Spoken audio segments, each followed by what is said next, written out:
अमृत को छाड़ी विष को ग्रहण करती। शेष अंधकार हुआंते निशेष हुआंते निशेष हुआंते निशेष। जन्मभूमि भारत वर्ष पुण्यभूमि।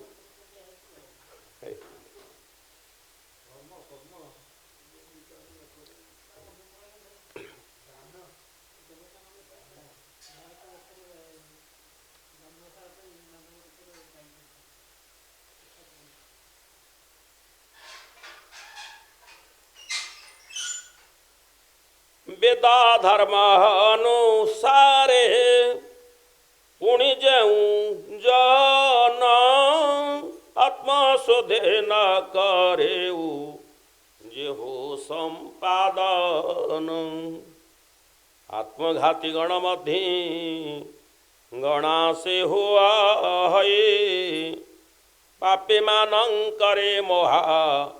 पापी जे बुलाई। जे कर्म भूमि को आसी कर्म न करे ताठर अधम कही जगते के नाही। अरे जिते दुख ये जगत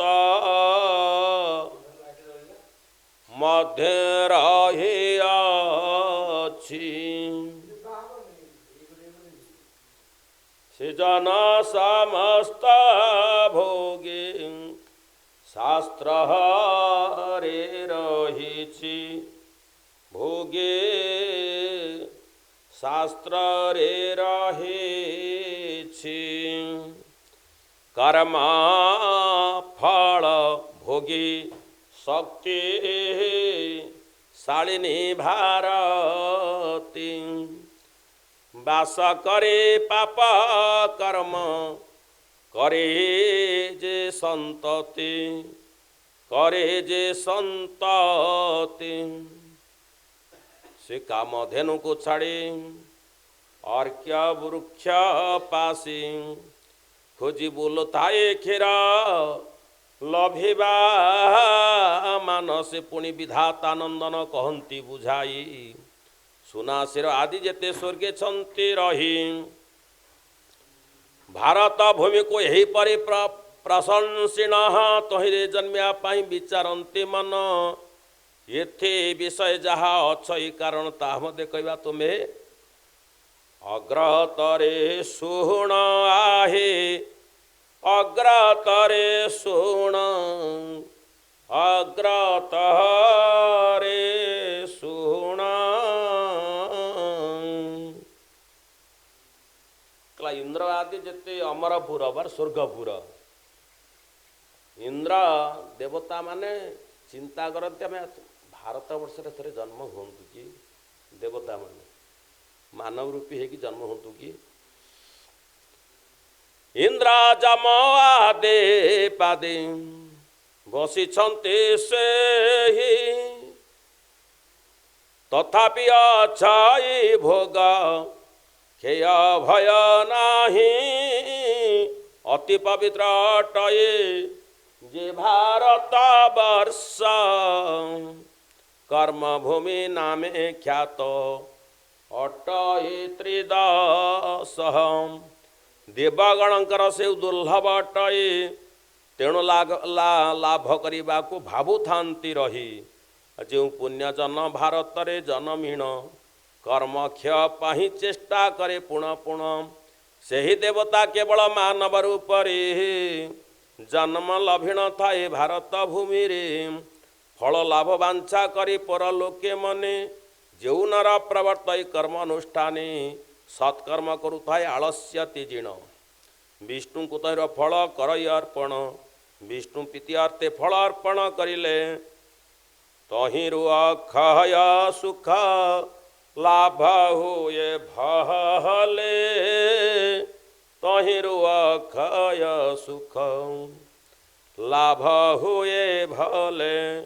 जीवे प्रकृति वैराग्य कर्म फल हुई किछि करिया पई ताहार न थाई। ताटारे प्रीति हुंती प्रभु वासुदेव तेणुटे ताहाकु कर्म फल रपिब। ब्रह्मलोक परिजत अथि जेते स्थान तहिरी पुनरावृत्ति हुईटी जान। ଏ କଥାକୁ ଜାଣି ଯେଉଁ ସ୍ଥାନ ମାନଙ୍କରେ ନର କ୍ଷୀଣ ଅଭିଳାଷ କଦାପି ମନରେ ନିଷ୍କାମ ଭାବରେ କଲେ କର୍ମାନୁଷ୍ଠାନ ନିଶ୍ଚୟ ପରମ ଧାମ ଲାଭ କରେ ଜହନା परम पुरुष हरे तारे प्रीति हंति परम पद ताहको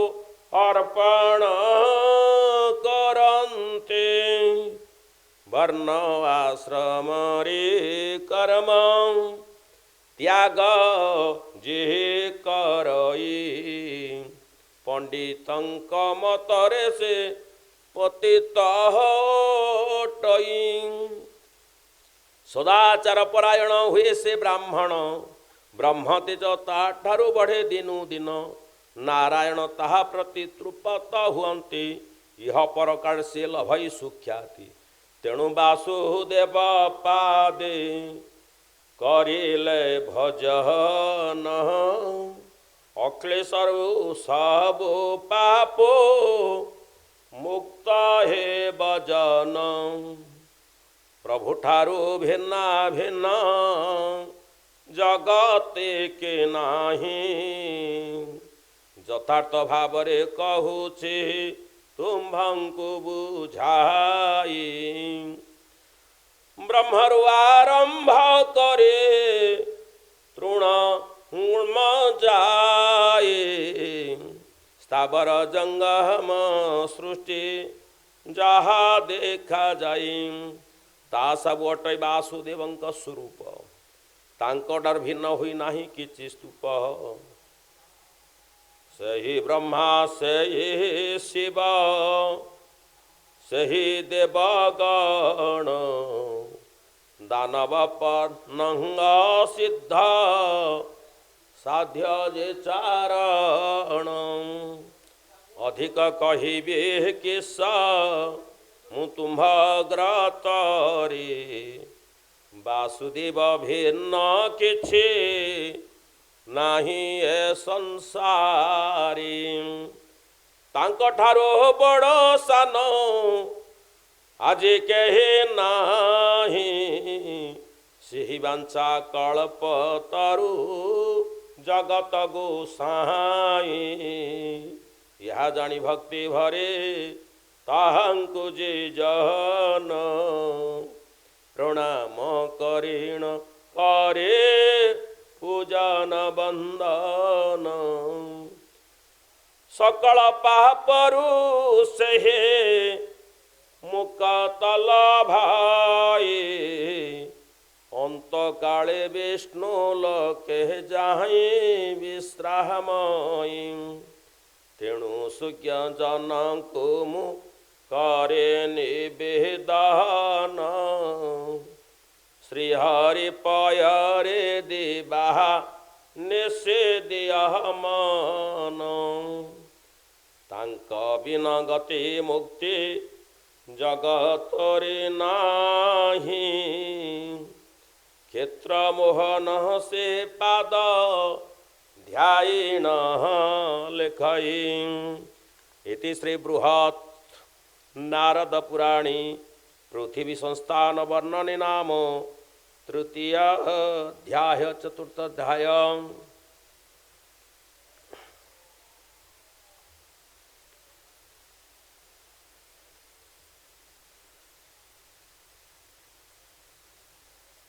मुर्कुंडा मुनिकर बर लाभ मुर्कुंडा मुनि बर लाभ करथिले कोन इथु अंते जाहेला शुण मन दे नारद महर्षि कही आरंभिले तही मन दे शुणाही सनत कुमार कहिबा तुम्भ ग्रते पुण्य गाथा सार मने श्रद्धा बही कले कर्म अनुष्ठान सकल धर्मरो बांछा फल मिले जान श्रद्धा कले सब कार्य संपूर्ण हुई आबर श्रीहरि तृप्त हुअन्ति जे तही श्रद्धा भक्ति सहकारे जेहू कर्म करे मन कामना पूर्ण होई अचिरी श्रद्धाहीन होई जेते कर्म करा जाए सिद्ध नुहे केबे ताहा ए कथा निश्चय एकथा निश्चय सूर्यालोक ଯେଉଁପାରି ପ୍ରାଣୀମାନଙ୍କର ଚେଷ୍ଟାରେ ସାହାଯ୍ୟ ଦାନ କରେ ନିରନ୍ତର କାର୍ଯ୍ୟ ସାଧାରଣରେ ଭକ୍ତି ସେ ଉପରକାରେ ସିଦ୍ଧର କାରଣ ହୋଇଥାଏ ନିରନ୍ତରୀ ପ୍ରାଣୀଙ୍କର ପ୍ରାଣ ଜଳ ଅଟେ ଯେଉଁପରି ସିଦ୍ଧର କାରଣ ଭକ୍ତି ଅଟଇ ସେପରି ଜୀବଗଣ ଯେବେ ଭୂମି ଆଶ୍ରୟ କରିଣ ମର୍ତ୍ତ୍ୟମଣ୍ଡଳେ ଜୀବ ଧରିଥାନ୍ତି ଜାଣ ସେହିପରି ଭକ୍ତି କି କର୍ମ ମାନେ ଆଶ୍ରା କରି ଯଥା ସମୟରେ ସିଦ୍ଧ ହୁଅନ୍ତି ବିଚାରି ଜଗତରେ ଶ୍ରଦ୍ଧାବନ୍ତ ଜନ ଯେ ହୁଆଇ ସମର୍ଥ ହୋଇ ଧର୍ମ ସାଧନାରେ ସେହି ଅର୍ଥ ଲାଭ କରିପାରେ ଶ୍ରଦ୍ଧାବନ୍ତ ଜନ ଶ୍ରଦ୍ଧାରେ ହୋଇ ନିଜ ଅଭିଳାଷ ପୂର୍ଣ୍ଣ ଯେବେ ଶ୍ରଦ୍ଧା ଭକ୍ତି ଥାଏ ହୃଦୟ ମଧ୍ୟରେ ଅକ୍ଲେଶର ସେ ମୁକ୍ତି ଲାଭ କରିପାରେ ଶ୍ରଦ୍ଧାହୀନ ଦାନ ଯଜ୍ଞ ତପେ ନାରାୟଣ ସନ୍ତୋଷନୁହନ୍ତେ ଏହା ସୁନିଶ୍ଚିତ ଜାଣ ଭକ୍ତି ନ ଥାଇ ମେରୁ ତୁଲ୍ୟ ସ୍ୱର ନ ହେଲେ अर्थ विनाश हेतु हुआयाटे भाले भकते न थाई तप कले कष्ट सही अंग सुखी जाए वृथा हुआ जैसे ही अभक्तिरे होम कले से घृत हाउति भस्मरे जलिला परि हुआई कुहन्ति परिहुअन्ति कुहन्ति श्रद्धा युक्त होई अल्प कार्य मध्य कले तहिरुआ खया फल लाभ हुए हेले फल लाभ हुए हेले अश्रद्धारे देवभक्ति विधान रे जन सहस्र अश्वमेध कले अनुष्ठान ता सब निश्चल हुए क्लेश एक सार एतको मनरे तुम्बे संदेह न कर नारद मुनि कहते सनत कुमार को जो कामटा कर श्रद्धायुक्त हो भक्ति मार्ग देखे अल्प हो पर्यंत काम तो श्रद्धा भक्ति बहु आडंबर करी जोटी लघुक्रिया हो जाए बहु आडंबर लघुक्रिया जेतिके अर्थ बा श्रद्धा भक्ति अनुसार कर्म कले बहुत फल मिले बहु आडंबर करी जो कर्म करा जाए सेटा श्रद्धा भक्ति न थाए से सब अकारण किसी कार्य लगे ना बहु आरंभ लघु क्रिया हो जाए